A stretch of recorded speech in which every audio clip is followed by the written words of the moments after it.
Cutline Media. Cutline Media. Atina. Cutline Media. Cutline Media. Cutline Media.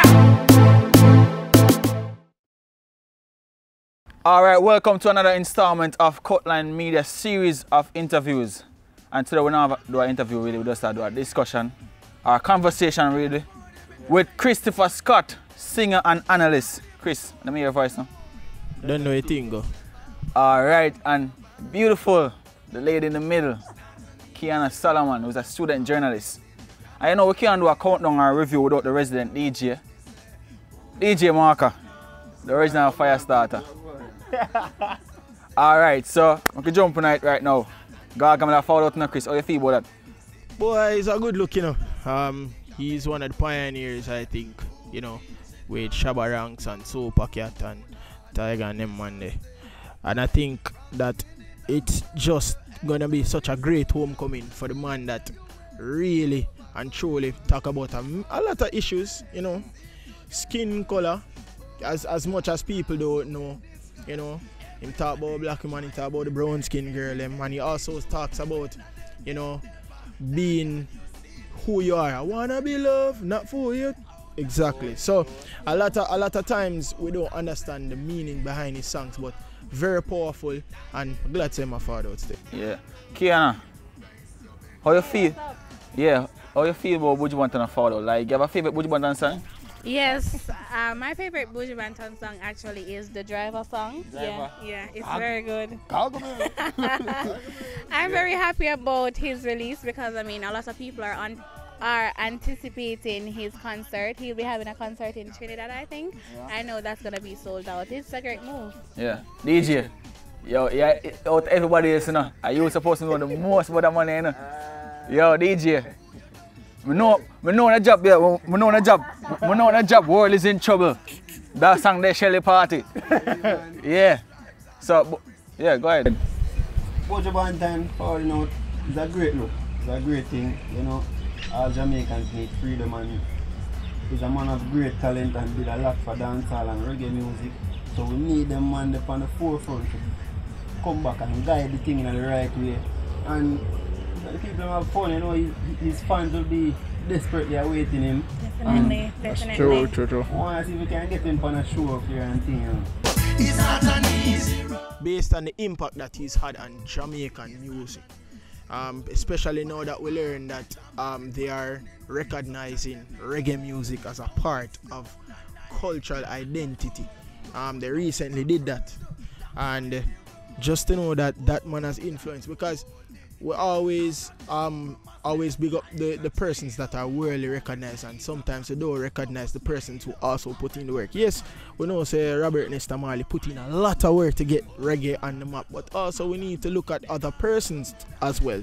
Big up Bob Marley, yeah, even though I'm not there. I just talk about international now. I'll jump in the story. Dalton Harris has won 2018 X Factor. Well, can't call we profit still, you know, because I know say that did happen. Dalton Harris, excellent talent. I think his control in terms of singing, and being a singer myself, I think his control is absolutely exceptional. I don't think anybody that has one rising star where they were had the control that Dalton had. And then you put practice on top of that with some of the world's best artists, then I think that is where they just take it up a notch. One of the judges said there's no reason for Dalton to be in the competition, and I completely agree, because Dalton was already a star. It's just that I think the recognition was a problem for him, and then the X Factor really gave him that push and that recognition. Say, but wait, Tessan is not the only person who can enter a competition somewhere else and win. Yeah. There are other persons here with talent, so big up to Dalton. Kenna, were you all in tune? Were you tuned into the X Factor? Well, actually, at first I was not, because I was completely oblivious to what was going on. But hearing word of mouth on the street and everybody chanting for Dalton, especially Terry Carell and Tammy Chin, they were just awesome. They were supporting him all the way, and they actually drew my attention to it. So when I tuned in, I was elated, I was ecstatic because he was just awesome. His voice, his control, as Chris said, it was just over the top. I really expressed my heart's gratitude to him because he's well deserving of his win. Yeah. Alright, so speak about the controversy now, DJ, because I know no people are burning him out when the picture they come out. Like, yeah.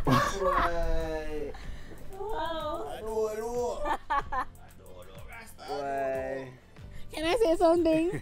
First to begin with, I think whether or not he is what they perceive him to be, well, some people, that should not be any of our business, and that should not depreciate the fact that he is an excellent singer. I mean, some persons were so ignorant to the fact that he is still awesome whether or not his sexuality that they perceive was true. I mean, people stopped supporting him simply because they saw the picture, and those people are people who you do not want to be on your train any at all because they're not die-hearted. You feel like Jamaica need to move away from them things they do, like the whole stereotype?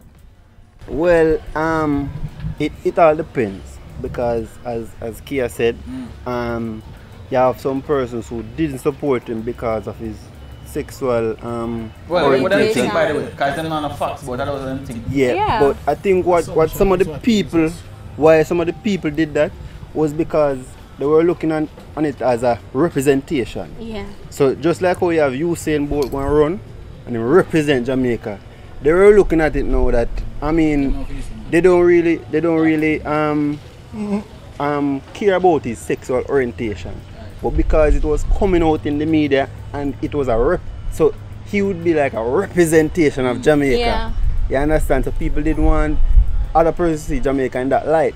In truth and in fact, a man, if your sexual orientation is that way, I mean, not your business. Yeah. None of your business. Yes. But I think bringing it out certain way, then know the people are gonna react based on our society and how we are. You know? I think overall, you know, what the funniest thing about that is that most of these people that are bashing Dalton had no opportunity to vote for him. We're not voting for him in the first place. Exactly. A lot of them were just supporting him and say, hey, Dalton is so good, Dalton is this, Dalton is that. 99% of those people that were bashing him did not vote from the beginning of the competition. I was not voting up until the finals, so it never affected him. He had the best odds. He was 4-1 when they tallied up everything. He was 4-1 to win. He had the best odds to win. When I was watching it, like personally for me as a fan, like I watch it and I say, but the guy in the competition really. Like to me, he had the best voice. Right, he had the best voice in the competition. So big up Dalton. Big him up. And you know what upset me? Is the fact that if night could turn day, a lot of these people who were casting stones, they would be hiding for cover because a lot of Ye without sin cast the first stone, you hear? Right. Whether or not he is what they perceive him to be, it does not take away from the fact that he is absolutely talented. That's true, right? True, and true. That brings me to something else that was happening in the media, and Spice talk about it a lot in her Black Hypocrisy. Since we are recap, like that was the same thing where we are read Spice, like people that bash her because our skin color and whatever. I mean, well, the whole situation there, you know, Black Hypocrisy, the whole situation. Let me tell you, a lot of persons that were bashing her, me did a catch a glimpse of the whole show that she was on, right? And I think that a lot of times she was picking a lot of fights with those members of Love and Hip Hop. And one of the big things that came out of that was there's this girl named Tokyo Tony, if memory serves me correctly. Oh, the fat one? Yes, yeah. And she basically embarrassed her about her weight. She even had to come out on social media and apologize to her because of it. So I think a lot of times people, a lot of times because of Black Hypocrisy, I think, to be honest, when she speaks about her skin color, I think it's a marketing strategy from her because it's Black Hypocrisy. Now, marketing, you know, a lot of times it is very true that your skin color a lot of times determines where you go. You were saying something here? Yeah, I was saying with the whole black hypocrisy movement that Spice made, I think it's an extremely great initiative.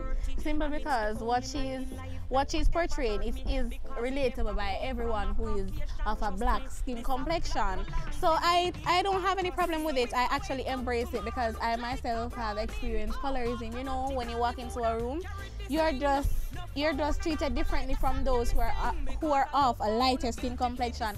And I mean, I believe in equality and sometimes equity where it's necessary. But I mean, we all go through it. I guess we just have to speak up and just see where it goes. But you have to just love yourself enough to know that these are odds of the world and we should not let them defy us. I don't know. That's just my take. When I heard the controversy in the media, I think a lot of persons were kind of getting it wrong and more focusing on her bleaching her skin or posting a picture of her Over the girl, message. more than the point that she's trying to get across. Yeah. So that was my view, is that everybody's missing the whole point. To me personally, it was an excellent marketing strategy, and she really bring across our point to me excellently. But one thing about the whole Nara thing though. I to be honest, there yo, the Nara something there. Alright. As much as we know that Nara has been very critical of Miss Hamilton, very much so, I think that she never show any great self-control, in my opinion. And a lot of times because what I found weird about that whole interaction was that she was speaking about her skin. And she was speaking about, oh, it's because I'm dark skinned, why you don't say anything about me. That is how I knew that it was a marketing strategy by Spice. That not necessarily out and out, why I'm the color of my skin and this, that. I knew it was a marketing strategy from the minute she started asking Naro, oh, is it because of the color of my skin? He has criticized Shensia, who is much lighter than her. Aishana is not that way lighter than her, but she's lighter in complexion, and he has criticized her a lot. And one thing that I found that was false by her was that she said they never said anything good about her. Them do a clip with like. That is a complete lie. I didn't even have to see the clip that they released after the whole confrontation because I knew. I've been watching Nightly Fix, and he's more critical than Ari, but that is a lie when she said that he has never said anything good about her. Let me add something.